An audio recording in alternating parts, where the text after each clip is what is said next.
What's good, TVers? It's Mario Rosette TV back again, and today I'm gonna have to watch the PlayStation live stream of the new one is talking about this. So we're gonna have to see and check it out. That is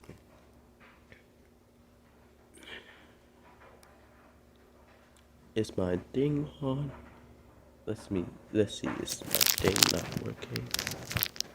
Oh, somebody's watching. Okay.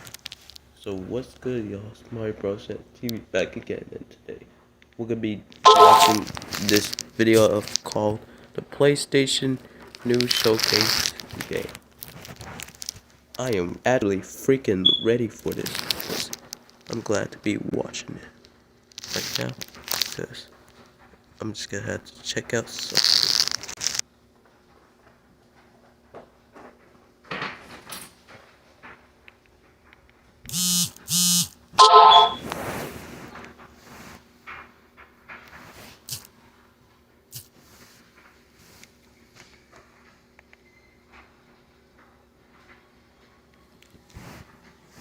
Okay, it's still working, but I'm just trying to see what's going on with this.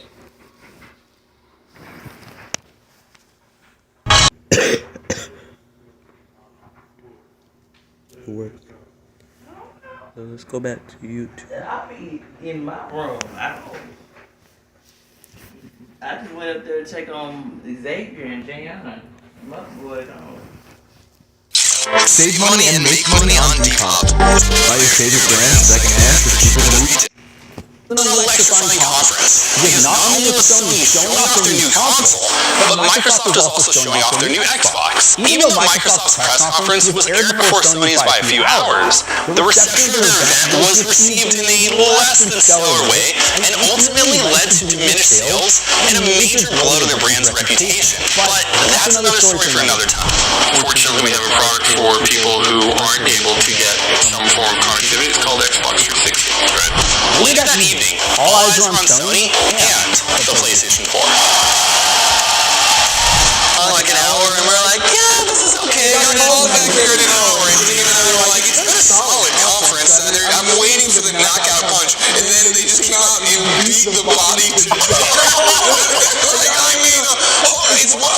6 years, 6.5 years I've covered PlayStation for IGN. I'm so used to them coming out and just screwing it up. I know. They're coming out like, no, we got this. Oh my god. They screwed us in. Oh yeah, $600, $599 US. Yeah. I mean, where do we begin? Like, you have to, right, it was backloaded, this whole thing, yeah. I mean, like, they were teasing us the whole way. Yeah, and I loved it. They showed a hell of a lot of oh my god, yeah. Bombshells were the price. The biggest question on everyone's mind was saved for the end of the conference. Everyone wants to know, what's it going to cost? Sony revealed that the PlayStation 4, which arrives this holiday season, will be priced at $399 US, 399 euros, and 349 pounds sterling. 20% less than the Xbox One. Damn.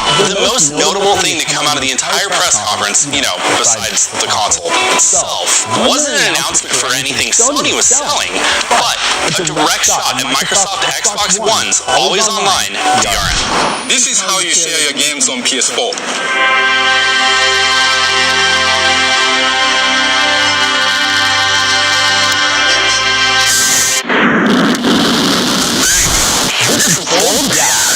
Competition with what Sony needed to hammer gaming first messaging and solidify player first stance for next generation consoles. I think they handled it as pretty, they took that probably as far as you could without being like distasteful.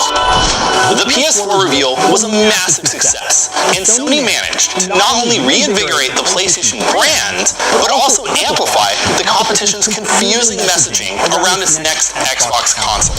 There were lots of people who gave their opinions on that issue to my Twitter account before E3.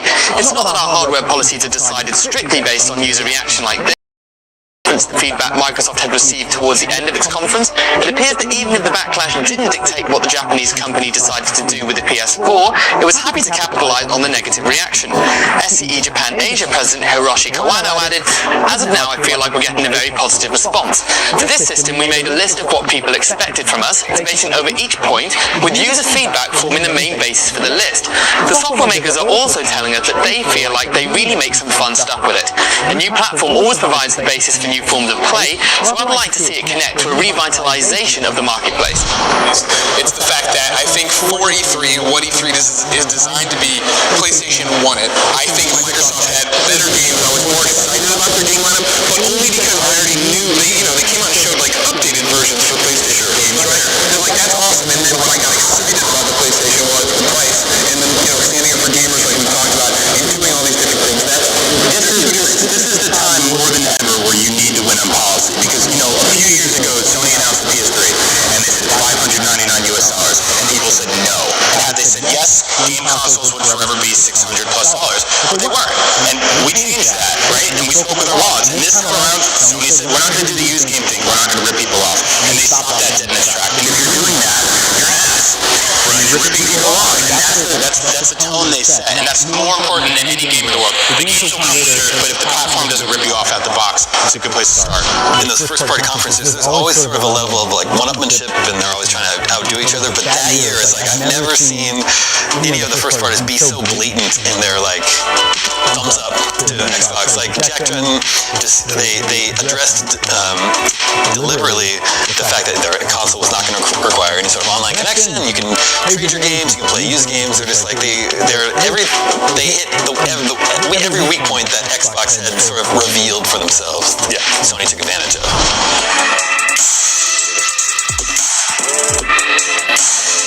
The excitement around the PlayStation 4 was nearing a cult-like status. Thanks to its well-received E3 press conference and effective marketing campaign, Sony had positioned itself to become the console leader of this new generation early into its launch window. And then, of course, on launch day, it was like, there's so much more excitement. Like, we have a video on IGN about this mass unboxing of PS4s in the office, because pretty much everyone in the IGN office had pre-ordered one. Obviously, I don't think we had enough people to do a fun video like that for the Xbox One.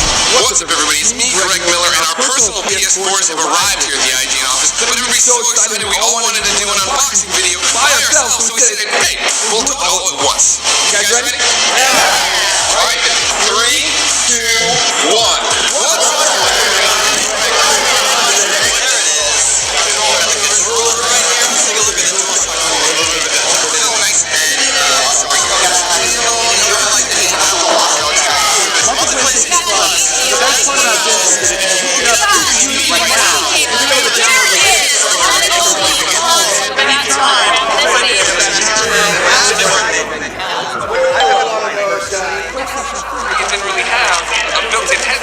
So nobody was ever talking in PS3 multiplayer games. Very nice. Or it's a wobble.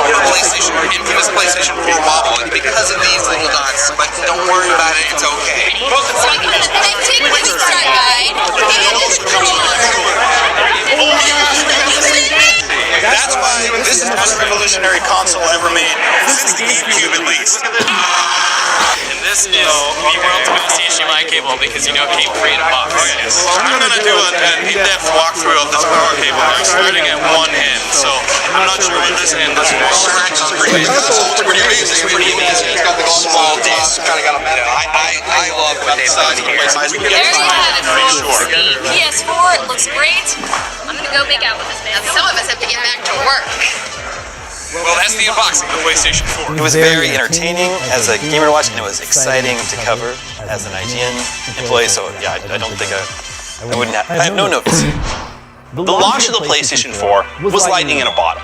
The system was well on its way to becoming one of the best-selling consoles of all time, topping the original PlayStation at over 117 million units sold at the time of this video. Thanks to some smart marketing and one of the most effective video game press conferences to date, Sony was able to revive the PlayStation brand and launch one of the most successful consoles ever. Thank you so much for being here. Good night. It got like We have a good 100 plus bases right now that are like ready to be deployed. Now that it's getting coverage from other platforms, it really just sent us to the moon. Back in 2021, we released an IGN inside story about the PlayStation Home fans refusing to let it die, where we took a look at a few different homemade recreations of the short-lived but much-loved social space for PlayStation 3. During this documentary, we met Nagato, a content developer working on Destination Home, a non-profit project attempting to revive PlayStation Home and restore the social hub for future generations to experience. The restoration of PlayStation Home was extremely ambitious. After the original social space was closed, not only was the service lost, but so was its data. Home wasn't on a disc or on a cartridge, and you couldn't play it offline. It lived completely within the servers that are now gone forever. That didn't stop Nagato and the Destination Home team from dreaming big though. Even when it closed, I was trying to conceive like, yo, there's gotta be somebody out there with the same interest. Like, Home was such a great game. Somebody gotta be smart enough to figure out how, like, you know, the client server works from the actual console to like the server itself. So a few years later, voila, here I am. At the time of our documentary, the team, after cobbling together their cache data, had built a working version of Home, but it was a purely single-player experience, serving more like a walking museum than a thriving social hub. In its infancy, the idea of having an active and public server, you know, the whole point of Home, was simply a pipe dream. 2 years later, though, that dream has made significant progress. The Destination Home team have created a working online experience, and are several steps closer to fulfilling their thriving social hub fantasies. I reached back out to Nagato to not only talk about the development of the journey since we last spoke, but to also test out the playable version of PlayStation Home that's restored by its fans. This is an Inside Stories epilogue. I just remember just spamming hello, and I'm like, this is insane, this is insane. Like, I just remember being in a Discord with like the development team, and it's just like a breach of emotions that happened that really gave us even more drive, I would say. In October 2022, Destination Home finally launched its first closed beta for its biggest supporters and contributors. What you're seeing right now is actual footage of PlayStation Home being played online with other fans, over 7 years after the servers were shut down for good. It's by no means a complete package, but it is a landmark achievement for Destination Home. What's functional now for closed beta is our ability to have cross-region compatibility. We have found a way where we could take like European spaces, Japanese for example, and put it into basically just like one massive server, if that makes sense.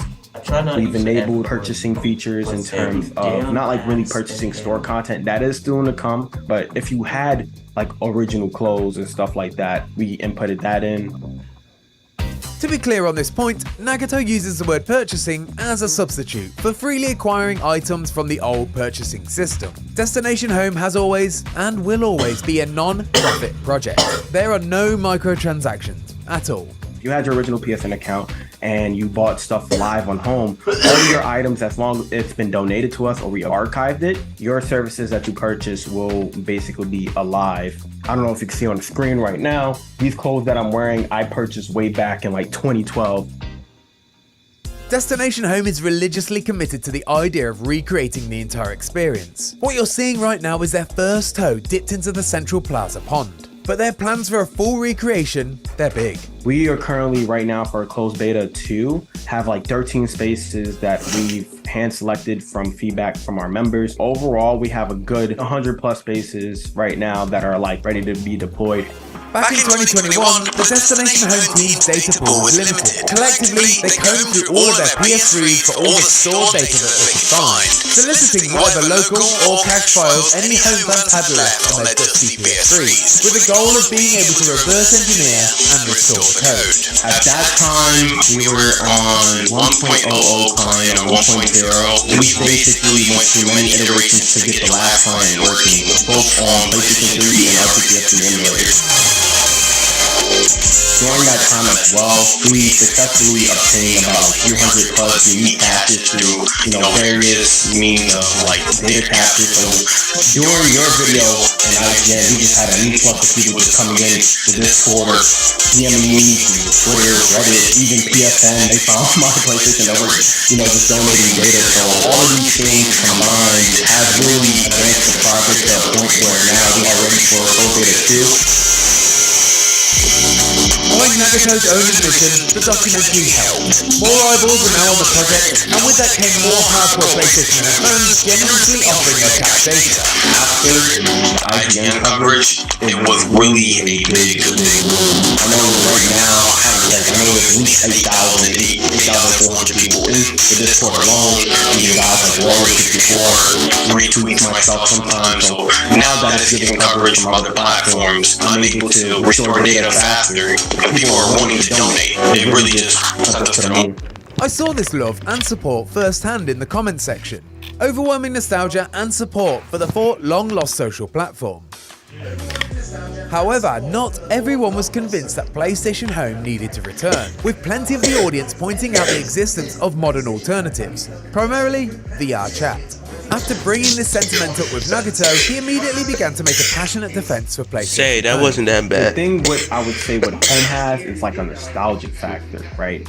People remember Home based on like their events, like FIFA Arena, where they had the 2010 World Soccer events. They had E3 stuff. Whenever they played Home, they were like, oh man, I remember when I was in middle school and E3 came out and I won this little award. We have a sister project called PS1. People still play SOCOM. People still play MotorStorm. We have like, people in the lobby, Warhawk, just still playing those old games. So virtual worlds now are going more into the NFT, cryptocurrency kind of sphere. So for me, a lot of social worlds, when they bring that element, it kind of obfuscates and, minimalizes their player base. But Home is kind of like, here, if you like Little Big Planet, we got stuff for you. If you like MotorStorm, we got stuff for you. If you like Nagato and just want to play Dance Dance Revolution all day, that's for you. Also filled with a similar level of nostalgia, I, perhaps naively, could see Nagato's point. PlayStation Home always felt like it had a level of sincerity. It always had that feeling of a place that was built purely to bring fans of PlayStation games together. Modern metaverses can feel cynical from the outset, appearing to use your love of a franchise to manipulate you into spending more money. As I say these words, the logical part of my brain tells me that there was no doubt intent of this kind from Sony. But at least in terms of what was presented, PlayStation Home always felt a little more wholesome and cleaner than that. And a good chunk of the audience, perhaps through their rose-tinted PlayStation Home nostalgia goggles, tend to agree. I see many people leave nice comments about, how Home changed their lives. I know people literally met up on Home, have kids now. I know people who have longtime friends on Home. Even I still talk to some longtime friends here and there. Just honestly seeing the community's respect for the project overall is something that gives me the drive to do it. I mean, you have companies like Facebook probably dropping millions of dollars, billions of dollars on certain projects to kind of emulate what Home did. It was always Sony for me. They were too far ahead for that time. Same thing like the Vita. Same thing with Home. I mean, you had these really extensive, cool projects that now have a big market. I believe the metaverse is the next chapter for the not this. With a successful closed beta in the can and a second on the horizon, it feels like only a matter of time until PlayStation Home is once again accessible to the world. So I had to ask, can they see an end of this restoration project in sight? I would say no. With a project like this, of course, we would want a 100% snapshot of how Home has ran. Well, I feel like there will be a time where Home has become so stable that we've hit maybe like production level. We're ready to deploy for everybody on Discord. It's been running fine for 1 or 2 years after the closed beta test. I would say yes, but overall, just kind of one of those things where the ball is always rolling, I would say. Inevitably, with any online project, particularly one developed by fans in their spare time, there was the elephant in the room that we'd yet to discuss. Safety.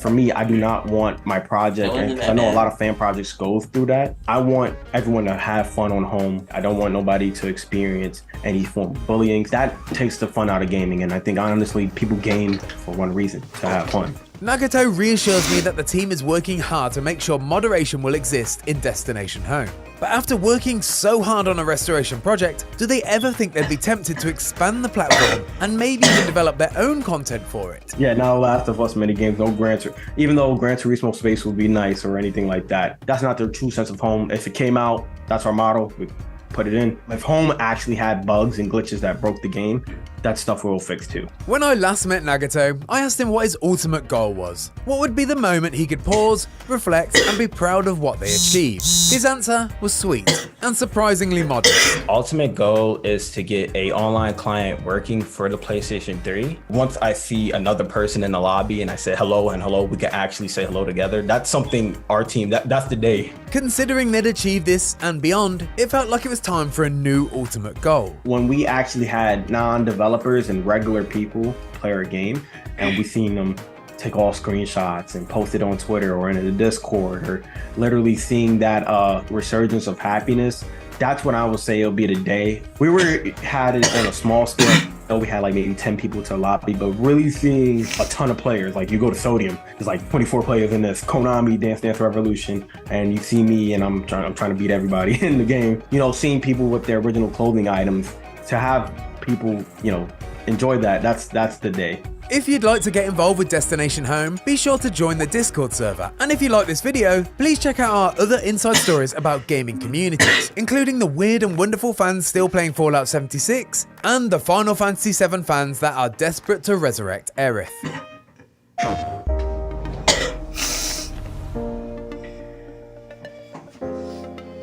If you can't enjoy gaming, you're in some sense being left out of the conversation. Your friends are all playing, and if you can't participate, you're kind of socially disconnected from them. Project Leonardo, with the help of the community, with the help of accessibility experts, has been realized today as the Access Controller.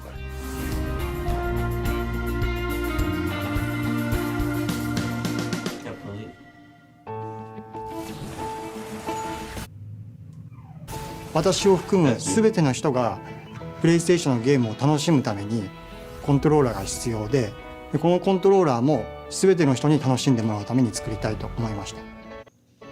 It was incredibly important to us to create an accessible controller, as we were really aware of a lot of players in the world who couldn't use PlayStation for a variety of different reasons. In order to get around this, they themselves had modified hardware, used third-party solutions and other ways to be able to interact with it. And it was very clear and obvious to us that we needed to do something to sort this problem out.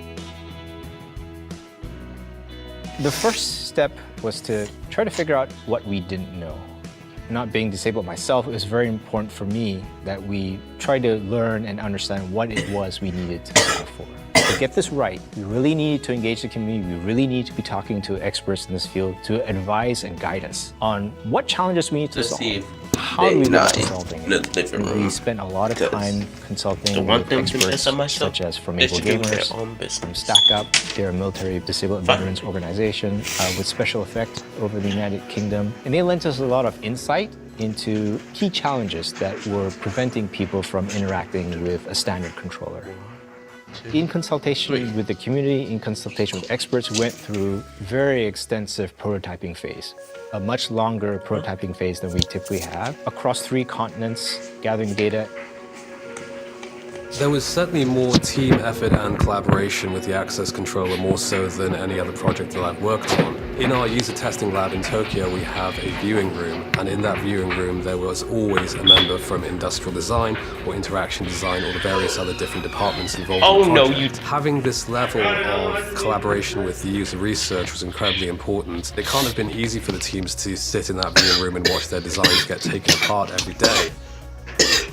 ユーザーさんの語っていることを聞くっていうのもすごく大事だったんですけども、彼らの行動を観察することをすごく重要視しました。なぜその行動がうまくいかなかったのか、なぜ操作ができなかったのかっていうことを、その解決策が見つかることが結構多かったと思います。ハードウェアとしてはプロトタイプを何種類も作りました。その都度ユーザーさんにテストをしてもらって、で評価を聞いて、でそのフィードバックに合わせてまた次のプロトタイプで改善をしていくといったことを何度も繰り返しました。Because it was a new concept, there was a lot of understanding of the target user first. My design partner, he's really good at creating high fidelity prototypes. プロモーションムービーのプロトタイプとかも作って、実際にユーザーテストをする前に、その PS5 で操作する前に、そういうプロモーションムービーを見て、情報を見てからやってもらうとか、より現実的な環境でユーザーテストするっていうのを準備してました。When we actually got the user test results, our assumptions were wrong. Right. And so taking the raw feedback from the target users really influenced how we think about accessibility and the user experience around that. ユーザーの方に見ていただいて、ここが使いやすいよとか、逆にこの構造だとここが使いにくいとか、指が入らないので物が取れないとか、そういう使いやすいところとかのフィードバックをもらって、どんどんブラッシュアップをしてきました。One of the greatest challenges with working on the Access controller was trying to synthesize results from such an ubiquitous device. You have all of the different hardware buttons, you have all of the different software options, as well as the accessibility conditions and the various games that people use. They could be using it with a DualSense, or they could be using it in the pairs. The amount of different configurations that were out there was overwhelming at first. お客さんの数だけデザインのタイプがあると思っています。というのは、お客さんが自分でカスタマイズをして自分の好きなアクセスコントローラーを自分で作り上げてもらうということです。正しいデザインの形というのはないと僕は思っています。私がデザインするときに注力したのは、そのどのような組み合わせになってもそのデザインの美しさっていうのを損なわないような、そういう組み合わせに対応できるようなデザインというのを考えました。That wasn't even that bad. A unique accessible controller that helped solve 3 key challenges. You didn't have to hold it to use it. It was much easier to press buttons. They were all organized in a single plane, and had a lot of thumbstick repositionability and flexibility. And we want to deliver all of that in a controller kit that you could customize and adapt from day one out of the box. 基本的に円形をしていて、その一端にアームがついています。円形の真ん中にはセンターボタンという一番大きいボタンがあるんですけど、その周辺に8つのボタンが放射状に並んでるんですね。このコントローラーは方向についてもお客さんが自由に設定することができます。上も下も右も左もお客さんの自由なんですね。なんでどのように置いても同じようにボタンの配置が操作できるように円形にデザインされているんですけど、その時にそのボタンの特徴だけを変えることで、お客さんが自由な方向に置いて、その場所で一番適切なボタンの配置っていうのをつけられるようにして。フラットボタンっていうのをまず僕らとしては標準と定めてそれを用意したんですけど、実際一番ユーザーさんに人気があったのはピローボタン、枕のような形をしたボタンキャップ、それが一番触り心地だったり使い心地がいい。スティックキャップと高さが近くなるんですよ。そうすると手の移動距離が短くて操作できるっていうのが、そういったフィードバックがユーザーさんからありまして、それが大事だったんだって気づかされましたね。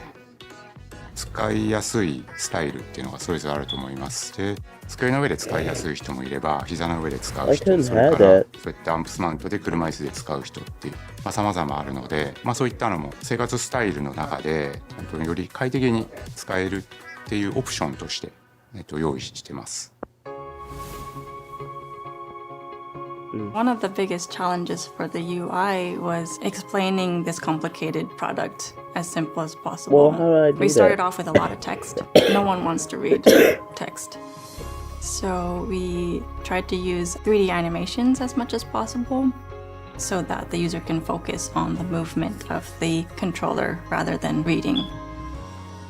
買ってきてつないでもらったら、まずは初期設定でいろんなボタンの付け替え機能だとか、スティックの長さ調整だとか、そういったことを 3D モデルのアニメーションを使って、そこだけじゃなくて、初期設定が終わった後も自分が好きなタイミングでそういうボタンをカスタマイズとかできるように設定にもそういうメニューを置いていて、スティック感度の調整とかもできるようにしていて、もう本当にソフトウェアもそうですけどハードウェアも合わせてこう一から全部自分で作り上げられるみたいなコントローラーになってます。We wanted the entire experience from the time you purchase it to be accessible, going all the way to the packaging of the unboxing experience is designed to be openable with one hand, for example. 普段の商品にはつけてないんですけど、今回丸い穴を開けて、指を引っ掛けられるような構造を追加したり、シールのカットの部分に関しても2箇所丸い糸をつけるんですが、これは右手でも左手でもユーザーさんがどちらを使ってでも開けられるようにした方がいいっていうのをチームメンバーで話して今の形状にしてます。The greatest challenge so far was getting our foot out the door for this type of product. Seeing players who had never used a PlayStation before suddenly being able to actually use it via the access controller and the subsequent joy on their face was something I would certainly remember for a long time. Wow. これで終わりじゃなくて、発売した後もどんどん改善していこうと思ってるので、ユーザーの皆さんのフィードバックっていうのをすごく楽しみにしています。Okay.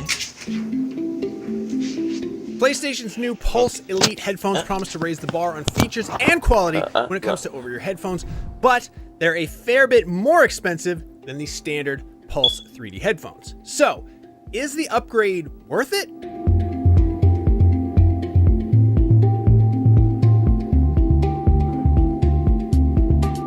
Okay. Sony has not shied away from avant-garde design in the PlayStation 5 era, and the Pulse Elite headphones are no exception. These look unusual. They're not so bad when viewed in profile, but head-on they give your head a bit of a domed look.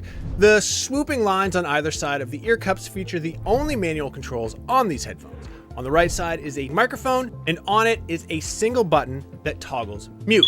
It also has a light that turns red when you're muted, which is helpful to remember that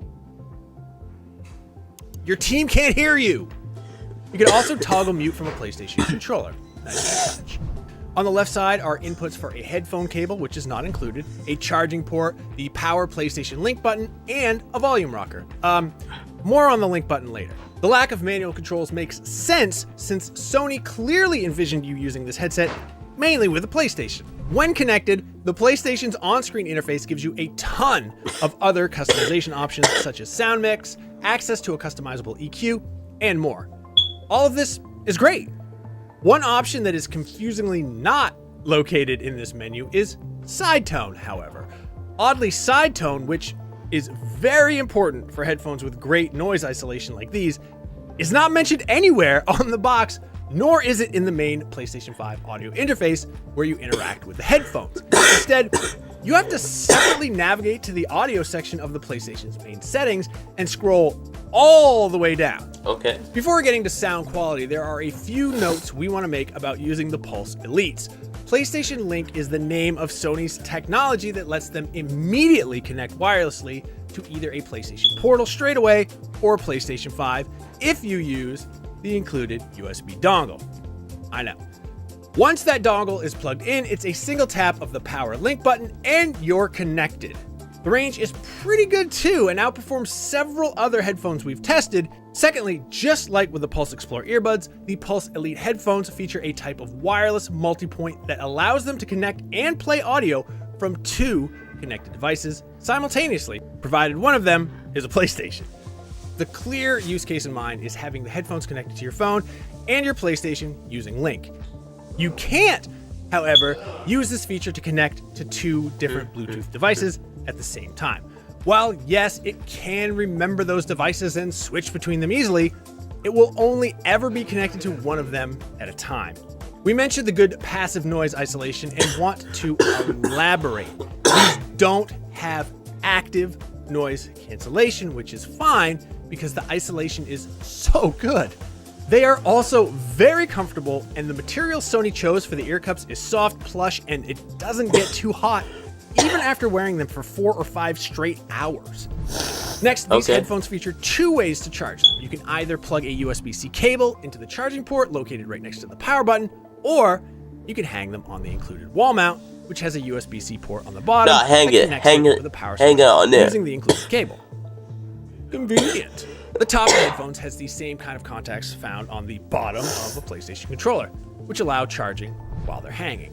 We prefer the wall mount solution since it looks cleaner and it's easier to attach and detach the headphones. The headphones promise 20 hours of battery life per charge, but they seem to be even better than that in practice. We played for a 4-hour session and that used just 10% of battery life. Go into it expecting 20 hours, but hey, don't be surprised if they give you more than that. The Pulse Elite headphones take advantage of Sony's recent acquisition of Audeze and integrate that brand's excellent planar magnetic drivers. These sound very good for a wide variety of use cases, but are especially good in gaming. Thank you. Thanks to their outstanding detail reproduction. Yeah, I played that before. The one thing to note is that you aren't going to get the typical rumble or bump that comes with bass-heavy headphones. Ooh. Instead, the Pulse Elites feature a more tightly controlled bass that sounds try not more to get hit. natural and won't come anywhere close to rattling your teeth. The bass blends well with the mids and highs to give you, as a listener, clear audio that is perfect for when you need to know exactly what a sound cue is and where it's coming from. Mixed with the PlayStation's spatial audio, these headphones sound incredible. Somebody order some water! Much to our surprise, the headphones actually sound very good for listening to music, albeit without a booming bass. While listening to the Pulse Elite headphones is great, those you're talking to won't be nearly as impressed. The microphone on these headphones has a pretty narrow and muddled quality to it, which can best be described as how it sounds to talk on the phone. Yeah, I know. What the microphone does have going for it is Sony's AI-based noise rejection technology that does a remarkable job at only letting your voice through. The PlayStation Pulse Elite headphones are true to their name and provide top-tier performance across most of the areas you're going to care about. The audio quality is spectacular for gaming, they're very comfortable, and the battery life is excellent. If you can get past a weak microphone and unusual design, their excellent usability and great sound quality make any other headphones hard to recommend for the PlayStation 5 at this price.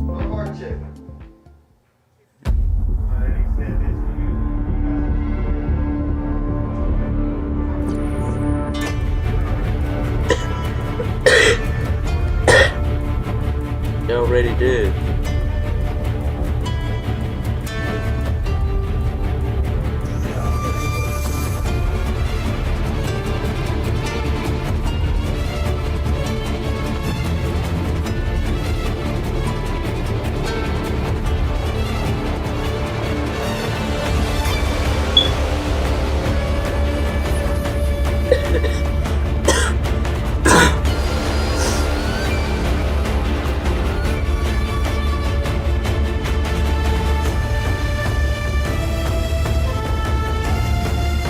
I don't even trust that game.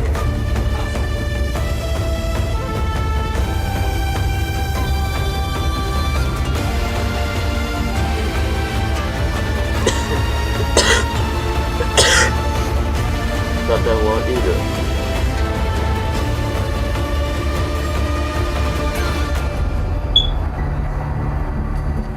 Skydance? What?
Like a shooting game.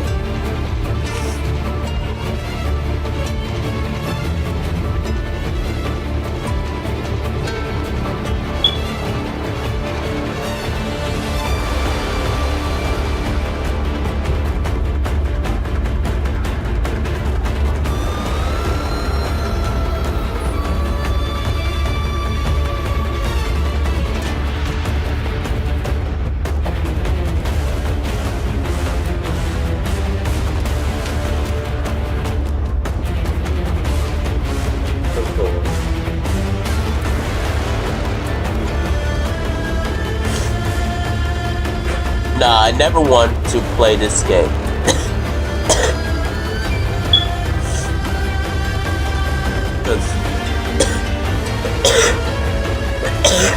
God of War is not a thing to play as a God of War Ragnarok.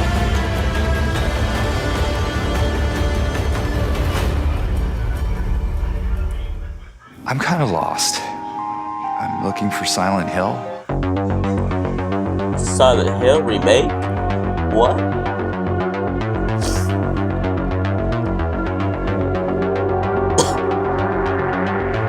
It might be still have an F word. And that's very looking scary. Damn.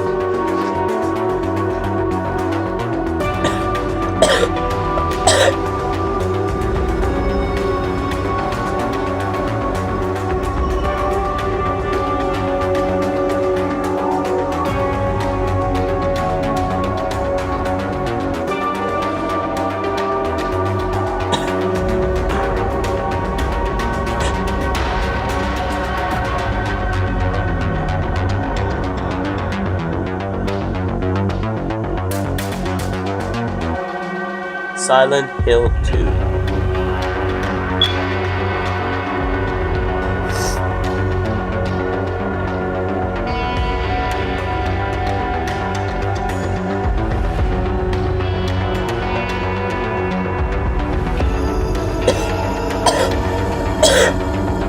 What's up with this?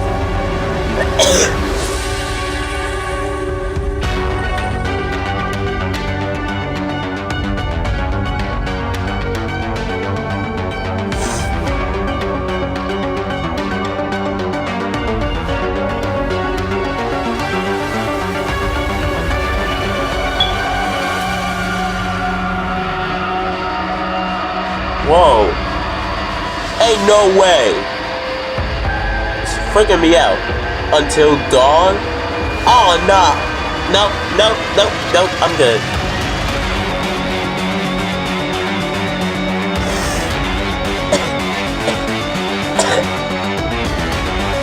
I'll be right back, y'all.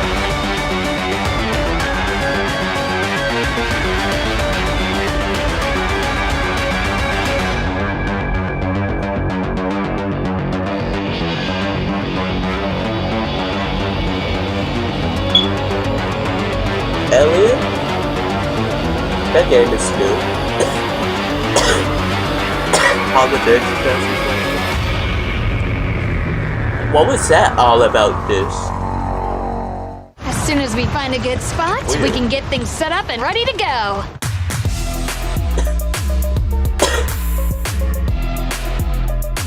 What's this?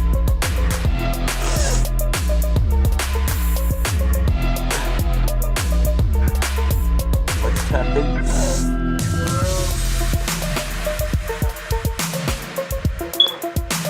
A Monster Hunter Wild?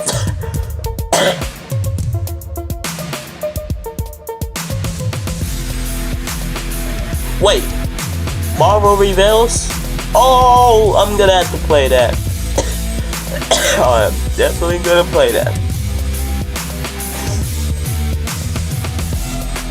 They got Venom on it, and Spider-Man, and more heroes. Storm, Wonder, and Scarlet Spider costume? Oh my god.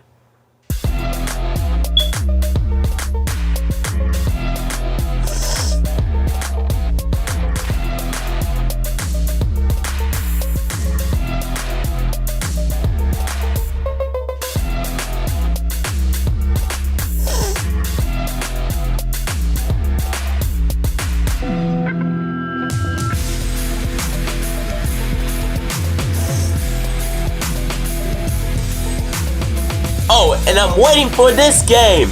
Dynasty Warriors Origins! Man, I love that. There's gonna be an added character on it if I have to try this out. Like being a Battlefields. And it's coming from to the next year. That must be an Astrobot.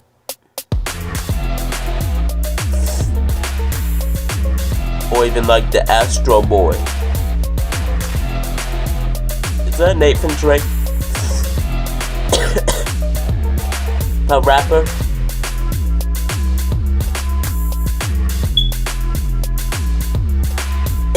It looks like it's PS5 to me.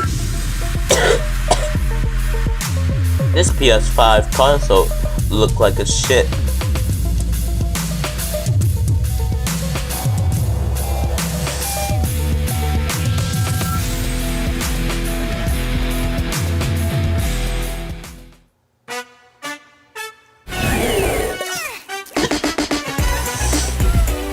I can now die knowing that I've blasted bubbles of honey into the air using an elephant's trunk, jumped up on them to reach the top of a triple stack of chickens hiding in eggs, and then sucked the yolk out of said eggs using that same trunk. In other words, I can now die happy. For 30 years, Sony has given us a vast library of top quality PlayStation games, but there's never been a mascot platformer among them to rival the heights that Nintendo's Mario regularly reaches. Crash Bandicoot tried, Jak and Daxter had a decent run, even Knack had a go, bless him. Now though, a true contender has arrived. Packed with dozens of colourful levels and experimental abilities, Astro's latest outing thrusts him onto centre stage, joined by a supporting cast of PlayStation's past heroes to provide hours of pure joy. Bursting to the seams with charm, Astrobot is an inventive, nostalgia-fueled platformer of the highest order.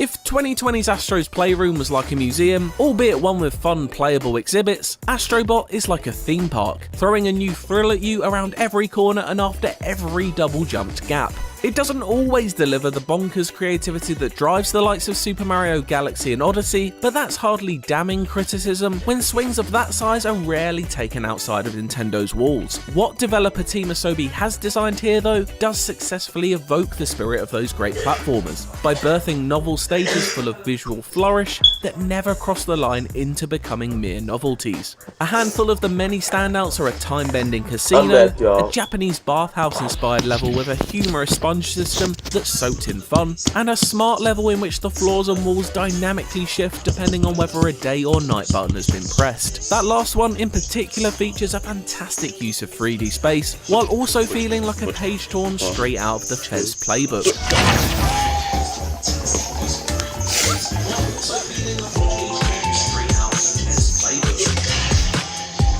Astrobot really is the video game equivalent of venturing through Willy Wonka's chocolate factory, a delightful concoction of experimentation and joy, just without the child endangerment. Chocolate death pipes and fizzy lifting drinks are instead swapped out for sinkholes leading to treasure and an inflatable friend who helps you reach floating platforms.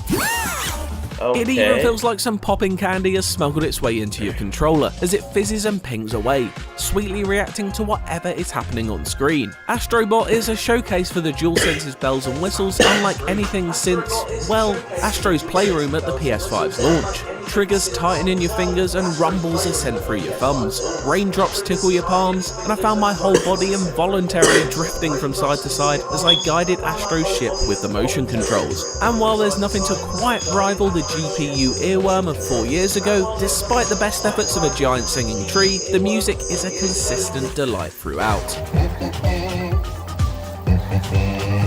That soundtrack scores levels that seem simple at first, but soon unfurl themselves to reveal tantalizing depths and secrets. Most are fairly linear, but some go the extra mile and are enjoyably knotty, providing sandbox-like areas to hunt for collectibles in. There's never the openness found in the large by comparison Mario Odyssey levels, but enough nooks and crannies to get stuck into nonetheless. There are even whole extra levels to find within levels, with warp points hidden like buried treasure that jet you off to new locations in the Lost Galaxy. I'm a big fan of this Russian doll structure and the way it introduces new lands. It ensures a constant supply of surprises throughout Astrobot's roughly 9-hour duration. And some of those biggest unexpected treats are the new powers that Astro gets along his journey. The basic movement of our little robot pal is great, with his jump, double jump and hover hitting that sweet spot between floaty and finely tuned. but it's the temporary abilities that come with each level that make things truly exciting. The Twin Frog gloves are a particular favourite, with their sticky tongues flinging out to provide a grapple swing option.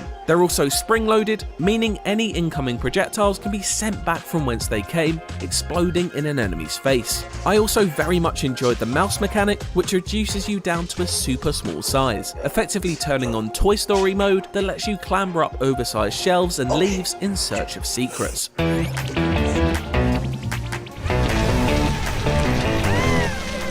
Even powers from previous Astro adventures are reinvented to great effect. For example, the Monkey Climber is an evolution of Playroom's climbing ability, but the assistance of a small robotic ape with huge hands this time means rocks can be hurled and ground pounded to great delight. Laurels are never rested on either, with new ideas and gadgets introduced right up until the final encore. Although some mechanics are reused a little more than I'd like, when such powers are recycled in later levels, they're thankfully recontextualized and given slightly new uses. Outside of bosses and mini-bosses, there initially doesn't appear to be a great range in enemy types. Sure, some are coated in different colours of paint or dressed to fit in with their surroundings, but they are all vanquished via the same few fundamental jump and hit combos. Later on though, the design book opens up and introduces some of my favourite foes. Those include an anthropomorphic playing card that flings a hand of clubs and spades your way, which you can then jump on to make your way towards the enemy to deal a killing blow of your own. Much friendlier faces can be found frequently though, over 150 of them in fact, as characters from PlayStation's vast library of games have made their way into Astro's world in the form of other bots. There are ones you'd expect, like Lombaxes, Tomb Raiders, and a certain rapping dog, but delightfully, some are plucked from the more obscure end of the scale. I'll let you discover those for yourself, and you'll never know where you'll find them either. For example, you'll rescue everyone's favourite tactical espionage action hero from the unfamiliar surroundings of Creamy Canyon, a desert-based land dressed in sprinkles that's a far cry from the steel and snow of Shadow Moses. It's light touches of irony and slapstick humour like this that keep Astro's playful tone going throughout. It really is just a delight from start to finish in this regard. Many of the PlayStation characters appear as short, charming cameos, but a handful play fully fledged supporting roles. I won't spoil who gets the star treatment here, aside from one, the previously revealed Kratos. Oh, it's gonna be start on 5 minutes. That means I can watch something until it starts.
Wait a second.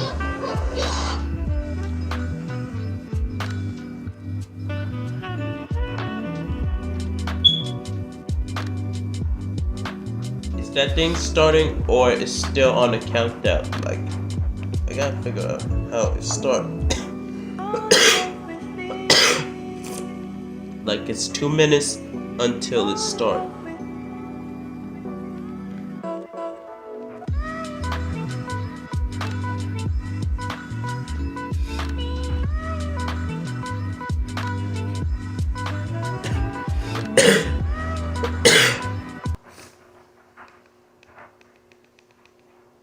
Yep, still 2 minutes.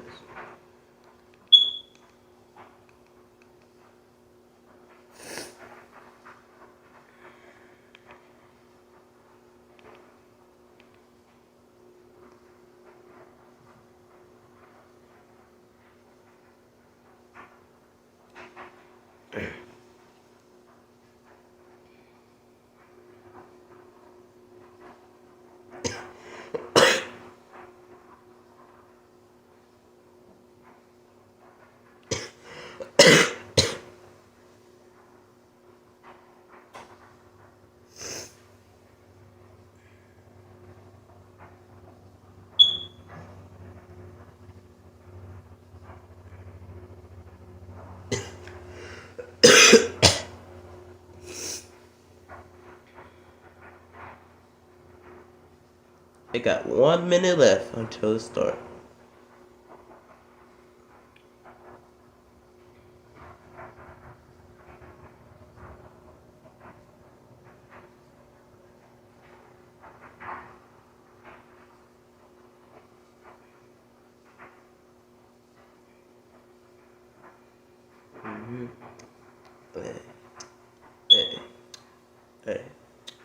Hey.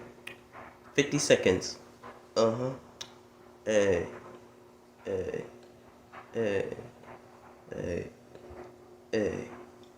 40 seconds. Hey.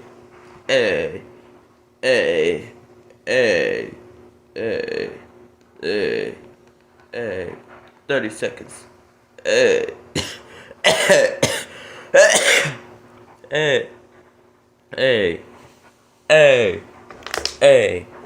20 seconds.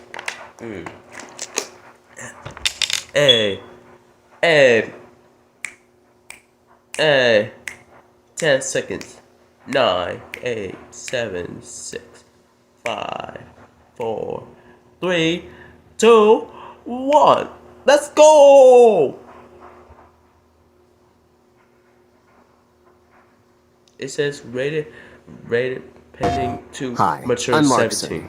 I'm excited to be here to talk about the newest addition to our console lineup, PlayStation 5 Pro, and how it advances gaming it's gonna technology. be a PlayStation 5 But first, Pro? I want to take just a minute to look at what we put in the original PlayStation 5 and how it delivers an exceptional gaming experience. And now PS5 Pro?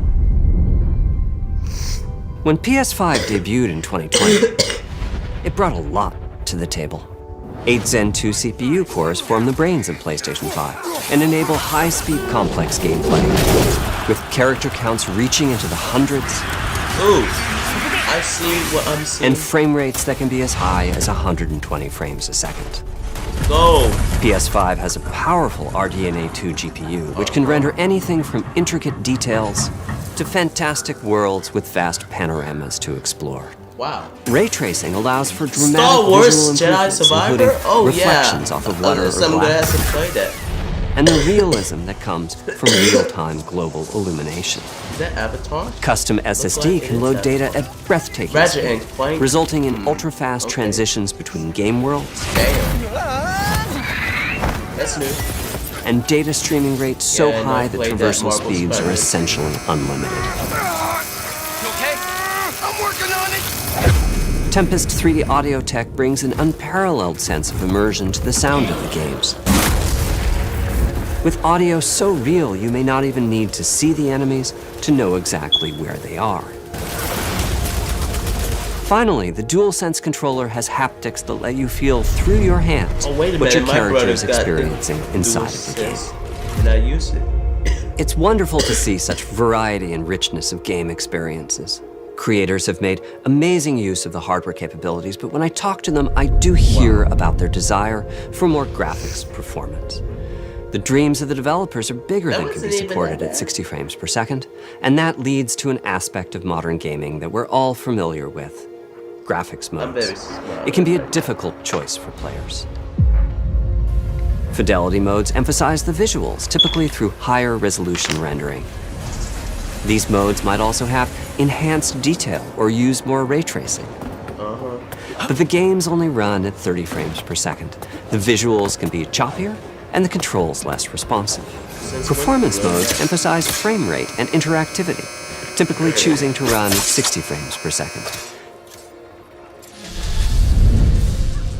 Mainly by reducing the graphical detail until those frame rates can be achieved. When asked to decide on a mode, players are choosing performance about 3/4 of the time. Removing that decision, or at least narrowing that divide, is one of the key targets for PlayStation 5 Pro. We want to give players the graphics that the game creators aspire to, at the high frame rates that players typically prefer. To do that, PS5 Pro substantially improves over PlayStation 5 in 3 ways. Here's what we call the Big 3. First, we made the GPU much larger and increased the speed of the memory it uses. The result is rendering that's up to 45% faster. Second, we made major upgrades to the ray tracing, taking a streamlined and accelerated approach that allows calculation of the rays at double or even triple the speeds of PlayStation 5. And finally, we added custom hardware for machine learning and an AI library called PlayStation Spectral Super Resolution, or PSSR for short. PSSR analyzes the game images pixel by pixel and can add an extraordinary amount of detail, which boosts the effective resolution of the games. Game creators are adding PS5 Pro support to new and existing titles, and with the Big 3 involved, the results can be pretty amazing, with graphics showing something like fidelity levels of detail, but at double the frame rate. Here's The Last of Us Part 2 running on PS5 Pro. It has huge amounts of detail and targets a super smooth 60 frames per second.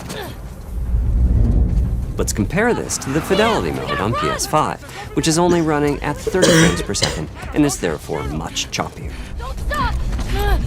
So this is how it moves. This goal of delivering almost Fidelity-like graphics at performance frame rates has been achieved for a broad set of titles, including Marvel's Spider-Man 2 and Ratchet & Clank Rift Apart. We can see that PS5 Pro is close to doubling the power of PlayStation 5. Another way to compare the two consoles is to look at PS5 Pro versus Performance mode on PS5, both of which target 60 frames per second. What we see here is a difference in detail. PS5 Pro is much sharper and crisper than PS5. Wow. For this, my favorite is the parade scene from Ratchet & Clank. Distant details are much clearer.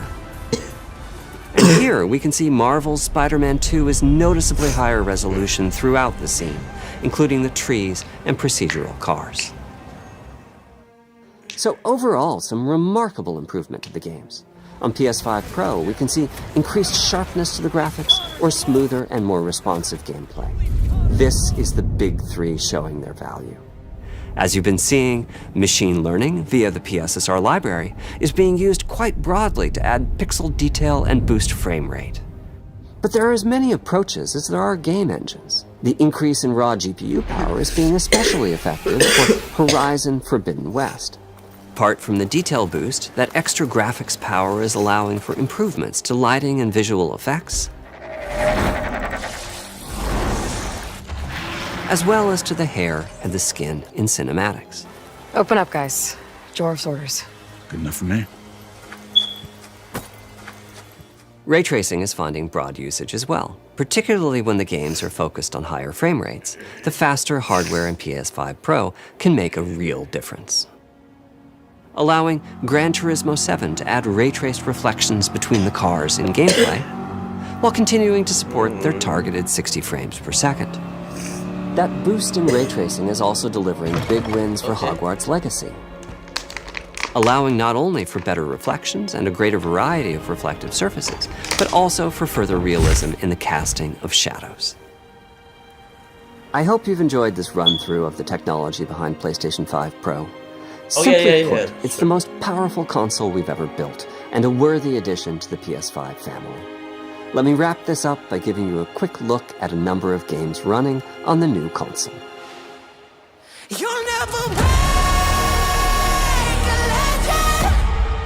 PS5 Pro.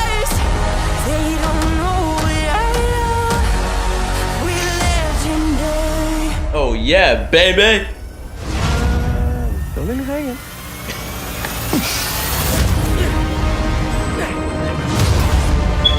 Come on, do this. Final Fantasy. That was Final Fantasy 7. And the Horizon. Close your eyes. It'll be worth it. Okay.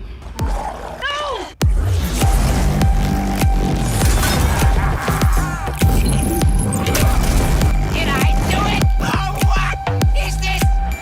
What's with all the neon?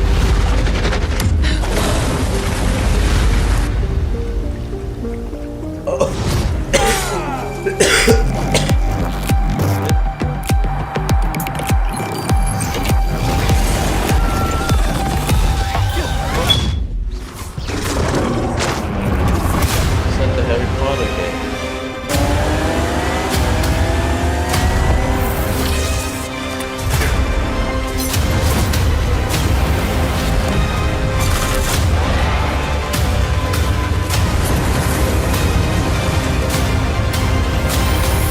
I knew it.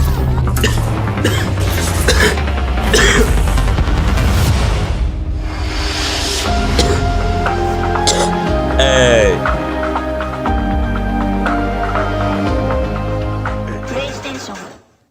I like that.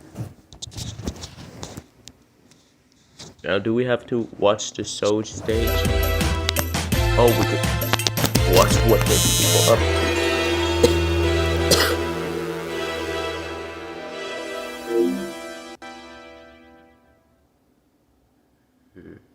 Okay.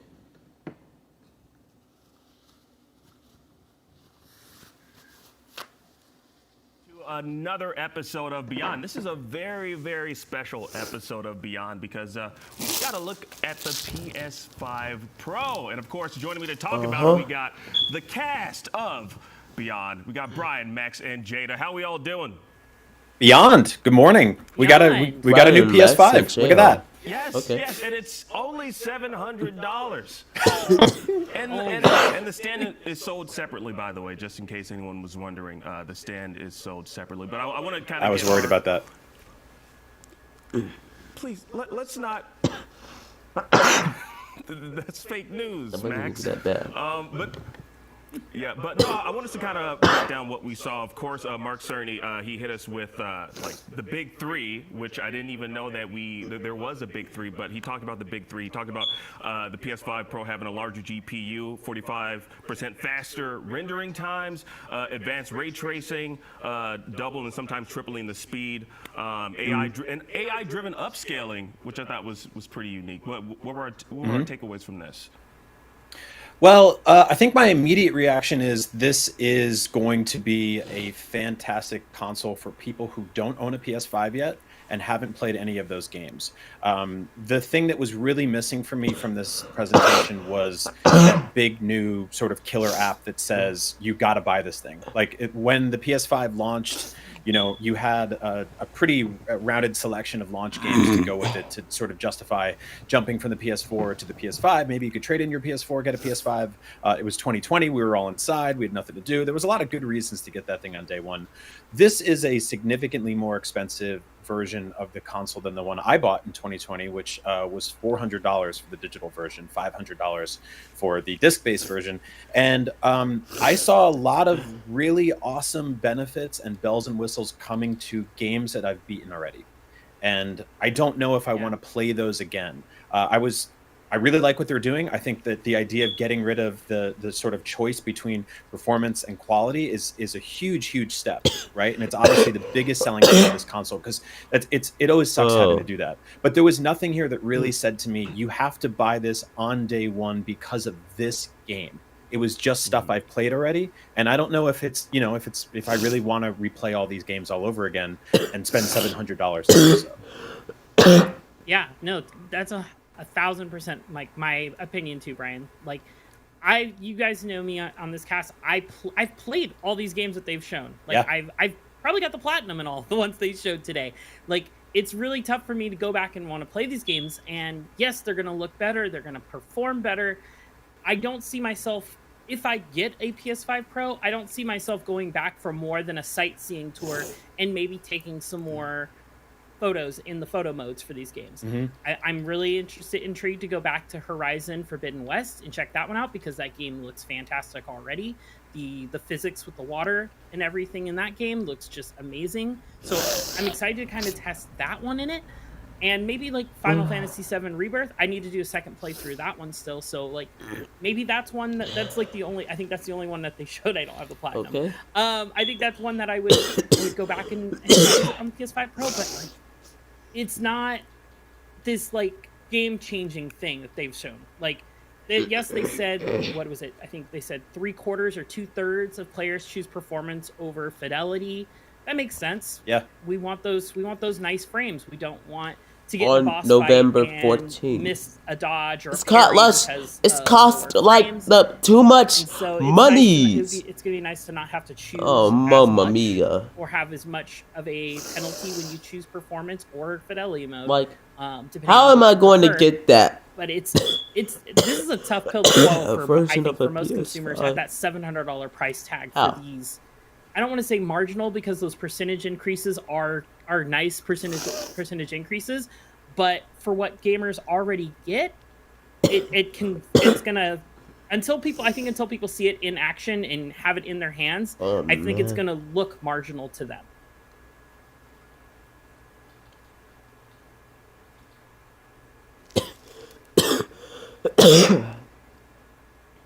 Yeah. Mm-hmm.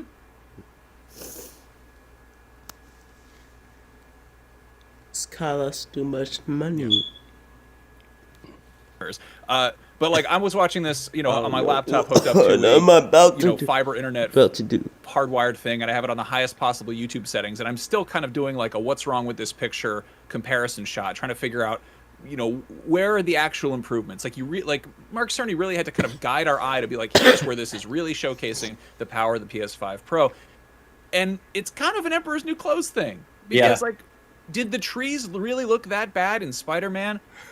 Not really at all. Yeah. No, no. Like, were you upset at the crowd in Ration? I didn't even know there was a crowd. Looking at the crowd, like there's at the background. Well, the other thing that jumped out at me is how many of these games are on PS4. Like that's the thing. The thing that's holding back next gen is not next gen hardware. It's the fact that people haven't migrated enough. It's the fact that PS4 has such a massive install base that developers aren't really. There's no incentive to push things further. And if anything, as just demonstrated by Concord, pushing the boundaries, trying to make this very polished, incredibly high-tech thing that takes 8 years to develop is a detriment to getting the game out there and getting people playing it. Like, the problem with games is not that they're not pretty enough. The problem is that they're too pretty. The problem is that it takes too much time to make these games. And again, like, you look at the most popular games that are being played on PlayStation, most of them came out in like 2016 or 2017, and they just gotten regular updates. Like the most popular currently and for years now have been annualized sports games and shooting games and games as a service games like Fortnite, which people play on their phones. Max, you brought up something that, like, the statistical overwhelming majority of PlayStation users are still playing on PS4. There are more people playing on PS4 than PS5, which asks several questions. One, what will get them to buy a PS5? And two, is it a $700 console? I don't think it is. I think that the reason they're playing on PS4 is because it's getting most of the games that they want.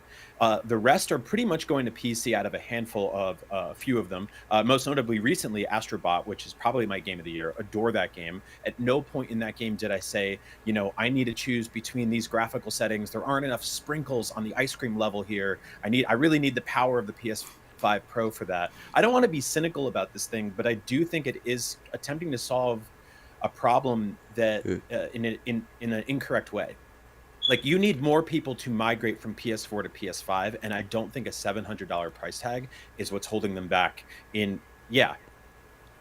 Again, the PS4 Pro, not to just kind of compare these things left and right, but like the PS4 Pro was an answer to a question that people were asking. Like, people were getting 4K TVs at the time, and you still had a console that was outputting 1080p. Right. People wanted higher frame rates. People wanted HDR. That was a literal difference between night and day when you were looking at like the shadows in HDR. They were showing off. I remember they were also they showcased upcoming games when they revealed the PS4 Pro. I think Days Gone was still on the.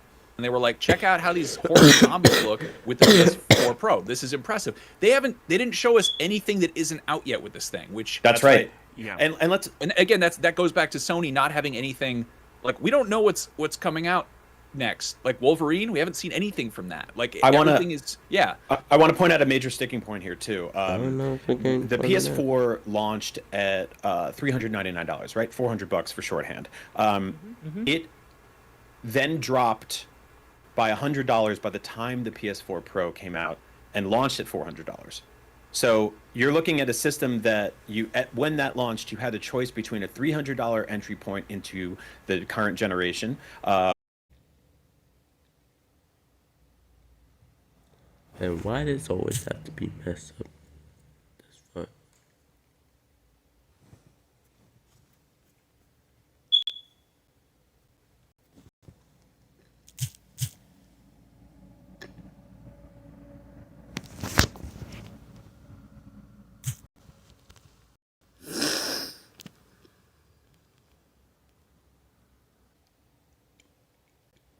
Okay, that even messed up. How about I'll end the stream? So that was fine, but I have to end the stream right now. So I'll be on this game when I'm live, and I'll be there for y'all.